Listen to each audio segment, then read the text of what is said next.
living between kingdoms. Colossians 1:13, identity, impact, and ownership.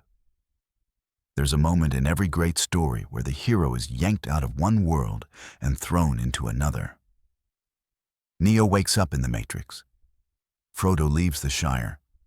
Katniss steps into the arena. These are not casual transitions. They are total transfers. Not upgrades, but overhauls.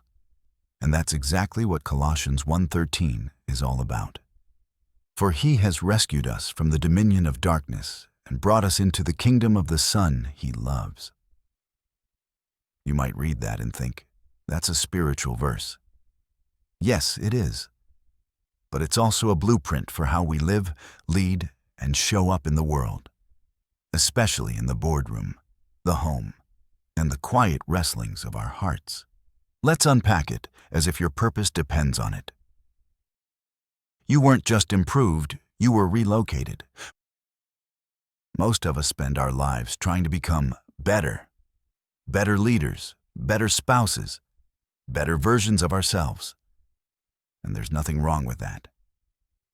Except when we forget the gospel doesn't make us better, it makes us new. Colossians 1:13 doesn't say God patched us up or improved our darkness. It says he rescued us and then transferred us. Imagine a company acquisition where everything changes: leadership, culture, mission, and even the location of your desk. That's what God did with your soul. He didn't just clean your cubicle.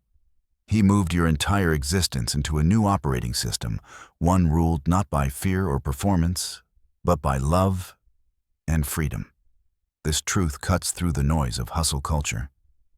It means your worth doesn't come from your output. You don't belong to the kingdom of earn more, prove more, be more. You belong to the kingdom of the beloved Son. That changes the questions you ask. Not, am I successful? But, am I surrendered? Not, do they see me? But, am I reflecting him? Darkness still calls your name, but you don't have to answer. Now let's be real. Just because you've been transferred doesn't mean the old dominion goes quiet. It still calls. It still tempts. It still lies. The voice of darkness whispers through your calendar, your inbox, your self-talk. You're falling behind. You'll never be enough. Just one compromise won't matter. But here's the tension and the invitation. You may still live in a world where darkness lingers, but you no longer live under its rule. You're not obligated to obey what no longer owns you. This isn't passive. It's warfare. You wake up every day with a choice. Which kingdom will shape how I speak, how I lead, how I respond? And make no mistake, the darkness doesn't mind if you look spiritual while staying functionally enslaved. That's why Paul doesn't just say rescue, he says transfer. This is identity-level, soul-deep redefinition, not just new behaviors, but a new being. Kingdom thinking and business strategy. Let's talk shop for a minute. What does all this have to do with business? Everything. Because if you don't know what kingdom you're building from, you'll default to building for the wrong one. You'll chase growth for the sake of ego. You'll treat people like pawns instead of image bearers. You'll define success by profit, not purpose. But if you've been transferred, if you truly live under the reign of Christ, you lead differently. You serve instead of manipulating. You cast vision with humility. You delegate with trust. You create systems where people thrive, not just perform. Kingdom leadership is legacy leadership.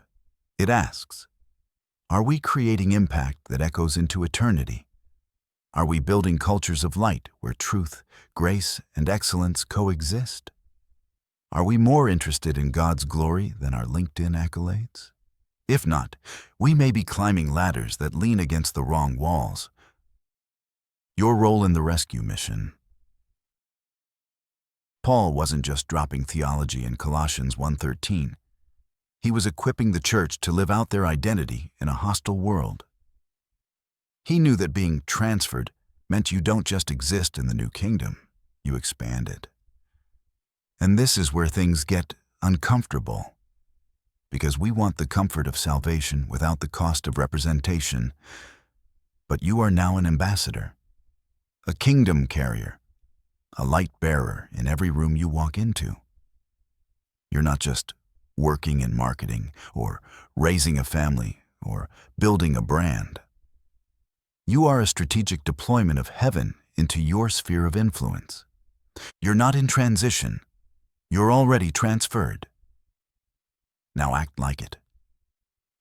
That means boldness with your story, integrity in your contracts, kindness in your meetings.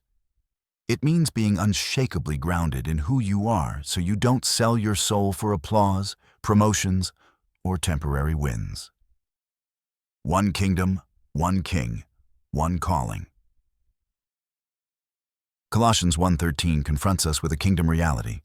We are either living under darkness or under Christ. There is no third option.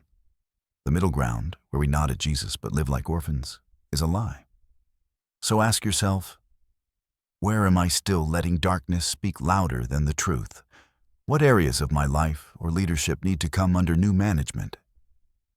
Who in my orbit needs to be invited into this kingdom of light?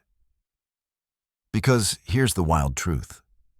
God didn't just rescue you for you. He rescued you to become a rescuer. Your transformation is someone else's invitation. Final word. The transfer is complete. Now take ownership. You've been transferred, legally, spiritually, eternally. Now it's time to own it.